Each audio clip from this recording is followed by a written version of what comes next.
Naitwa Brigedia Jenerali Hassan Rashid Mabena, mkuu wa utawala Jeshi la Kujenga Taifa.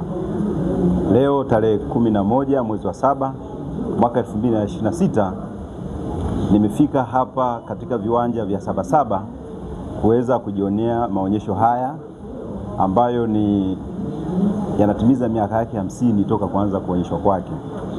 Na katika miaka 50 hii ya maonyesho hayo, kwa upande wa Jeshi la Kujenga Taifa wameendelea kufanya vyema, na nyinyi nyote ni mashahidi, mmeweza kushuhudia wameweza kupata tuzo katika maonyesho kwa kategori ile ambayo inahusu taasisi.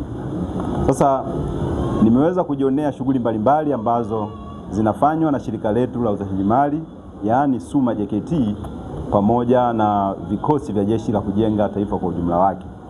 Sote tunafahamu kwamba shirika letu la uzalishaji mali SUMA JKT linajihusisha katika sekta mbalimbali, ikiwemo sekta ya majenzi, ikiwemo sekta ya huduma, pamoja na utengenezaji wa bidhaa mbalimbali kama vile samani, kama vile nguo pamoja na viatu, pamoja na huduma nyingine za ulinzi ambazo zinatolewa na shirika letu la uzalishaji mali.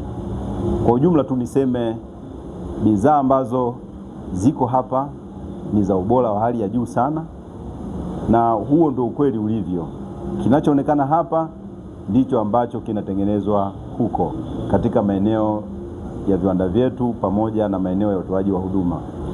Halikadhalika bidhaa ambazo zinazalishwa kutoka vikosini mwetu ambazo zinatokana na mazao ya shambani pamoja na ufugaji pia vile vile zipo katika ubora wa hali ya juu sana.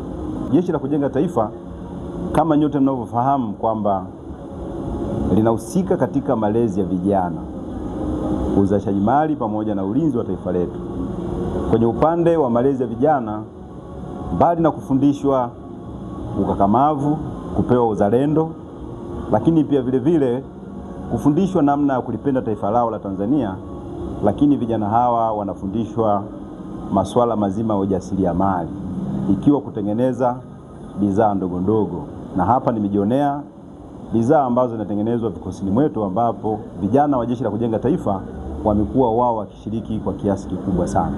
Nitoe rai kwa upande wa shirika letu la SUMA JKT pamoja na vikosi vyetu kwamba hizi juhudi na jitihada ambazo wamezionyesha sasa ziendelee, na huu mfano wa hivi ambavyo vimekuja kuonyeshwa katika maadhimisho haya ya Sabasaba basi viweze kutengenezwa kwa wingi na kwa ubora sana, kwani Watanzania wanazipenda bidhaa zetu na wamekuwa wakiziulizia sana. Kwa hiyo ile kasi ya uzalishaji iweze kuongezeka ili kusudi Watanzania waweze kupata bidhaa bora ambazo zinazalishwa na Watanzania wenyewe.